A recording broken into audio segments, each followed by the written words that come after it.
Most people think building an Airbnb is as easy as buying land, slapping a container home on top, and charging $300 a night to rake in cash, but it's actually a lot more complicated than this. In 2021, I was sitting at home during the pandemic watching YouTube, and I came across a video about building an Airbnb from the ground up to try and create wealth. This idea of creating wealth through real estate really stuck out to me, and I set out on my own journey of finding financial freedom through real estate. About a month later, I found myself under contract for a piece of land myself. I had zero experience in real estate or construction at this point, and I had to learn a lot of things by trial and error. This was incredibly frustrating at times because I had no point of reference of what was right and what was wrong. I learned very quickly that choosing your Airbnb location is one of the biggest decisions that you'll make during this process. I chose to buy land in Joshua Tree, California, and looking back on this decision, I'm not sure that I would do the same thing again. I don't want you to have to go through the same frustrating process that I went through, so here are 5 mistakes that I made when buying land. I'm not an expert. I'm someone who is passionate about people building lives that work for themselves. I'm just sharing my experience, so if you want to get started in something similar and you're also starting with zero experience, you can learn from my mistakes. All right, number 1 is cheaper is not better. I've seen a lot of people buy land in Joshua Tree outside of the national park for about $8,000 to $10,000. And this seems like the deal of a lifetime to be a landowner for less than what you could buy like a mid-tier car for. But this land is gonna come with a huge uphill battle. And if you don't know that ahead of time and you're not prepared for it, it can be a major headache. Just because the land is cheap doesn't mean that the build will be cheap. If you're buying rural land, chances are there's no roadway to get out there. There's no power lines, water, or city sewer to manage your utilities. That means that you'll need to set all of this yourself. So before you've even broken ground, you'll already have spent tens of thousands, if not above $100,000 to try and get all of that set up. Next up is know your zoning. Just because you're the owner of a piece of land doesn't mean that you can do whatever you want with it. City planners map out zones for different pieces of land, which means that each land has a range of things that it is allowed to do. This means you can't just put a glamping tent on your land and start raking in cash, which is, I think, a very common misconception people have about this. I've had a lot of people message me being like, why don't you just put a tent on your land and bring in money? Nobody wants to be in a neighborhood where you see a bunch of houses and then you see like one random glamping tent that wouldn't fit in. It would piss off the neighbors. If I was a neighbor there, I would be angry about that. This type of regulation allows for continuity in communities.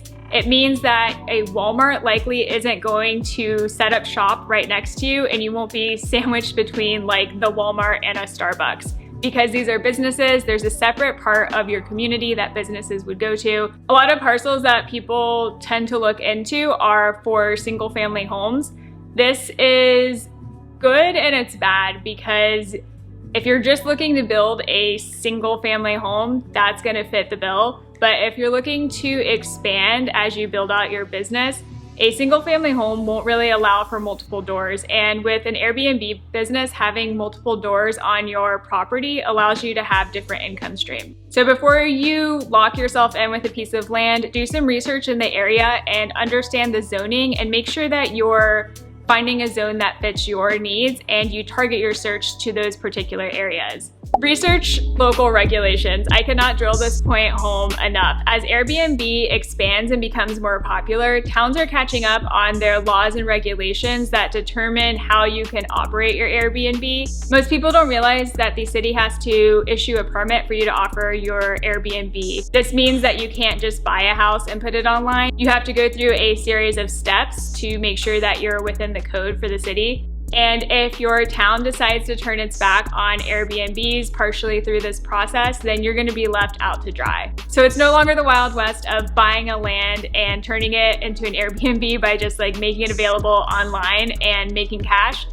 People and communities don't want to feel like they're living in such a transitional environment where people are coming in and out, which is fair. We want to make sure that we're investing in the communities that we live in, and that means having a balance between supporting tourism and supporting the people who live there. If you're looking to build your own Airbnb, this is something that you really need to keep a big eye out for, because regulations can change pretty quickly, and you might not realize that the area that you've chosen is already in the process of moving in a different direction. This happened to me in Yucca Valley about a year after I bought land. The town decided they wanted to cap the amount of permits available for Airbnb. I've seen this happen in other areas like Palm Springs, where they cap the number of groups you can rent out to 30 people a year. This means that if you're even trying to rent out your Airbnb weekly, you wouldn't be able to. That really significantly lowers the amount of money you can make off of that business. This brings me to my next point, which is stay away from trends. There's a lot of hotspots that will pretty quickly come up if you just type in where to invest in Airbnb. You might see things like Gatlinburg, Tennessee, Joshua Tree, California. There are places near the Grand Canyon. All of these places had kind of a gold rush effect in the pandemic, where a lot of people decided to invest in the area and the prices went up. In some communities, this had a backlash, like I mentioned with the regulations in Yucca Valley and Joshua Tree, and a lot of other small communities that didn't feel like they could support these rising prices. If you're hearing in the news that a place is a hot spot to go to, or you're hearing about it on social media like YouTube, it's likely that the time for that area has come and gone, and you're going to be on the downward part of the trend. Full transparency, this happened to me. I bought in an area that I wouldn't choose to buy in again, and there will still be a really beautiful house there someday, and I don't really have regrets because it's a learning process and that's just how it goes. But I can't stress enough that one of the skill sets that you have to learn in this is weighing a market and determining what makes a market good and what makes a market bad. You can't have somebody tell that to you. You need to understand yourself what that looks like and what that means. So this could mean finding areas that are trafficked, where you have people coming through to go to things like a national park or a theme park, or are outside of a city, but aren't overburdened yet by Airbnb. So you have to do a lot of research. This is a huge topic to dive into that I've done a lot of research in myself, but I recommend you start there rather than just going to where you see is a popular place. Finally, I would say have a friend nearby. You don't need to invest in your backyard. In fact, I would recommend that you don't. I live in Seattle, and this isn't a great place to invest in an Airbnb. It's expensive. You can't really build here unless you're a big contractor with the finances to do that. It's a really difficult area to navigate, and there's a lot of competition. But that doesn't mean that I shouldn't look elsewhere. You can definitely set up a successful business and even build it from the ground up without living in that area. I live 2 states away from Joshua Tree, and I love the national park area, and it's somewhere that I want to go back and visit frequently, so it made sense for me. During the permitting process, I realized that there is a lot of things that have to be done in person, and it's difficult if you're not able to go down every few weeks to drop off documents to the office or go out to the land. I had to rely heavily on contractors to do this for me, and at times it became really frustrating and difficult. I lost a contractor who was pivotal to the whole process because he didn't want to drive from LA to Joshua Tree and ended up ghosting the project. This is really only for building. If you're just looking to buy a home that's already built and you want to run an Airbnb, you can do that without knowing anyone in the area and build contacts through like your cleaner or your handyman. If you're building from the ground up, you want to make sure you have someone who you trust to go drop off documents. In hindsight, I wish that I had known somebody in the area to help out with this. You might want to consider that if you're looking at doing this yourself. I've shared a lot of my Airbnb process and progress on YouTube, so if you want to check that out, I have a whole playlist that takes you through everything from the beginning.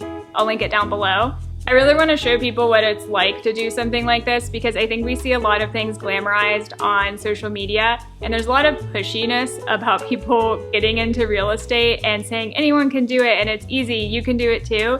And to a degree, like, it's not brain surgery. You're not training to be some kind of like intense, highly specialized thing, but there is a lot that you need to know, and you're dealing with a lot of money. So if you make a mistake and you lose that money, that can be really devastating to deal with. I want people to make good, conscious decisions with their finances and have as much information as possible, and that means sharing the bad sometimes, even with the good. So I hope that this video is helpful for you.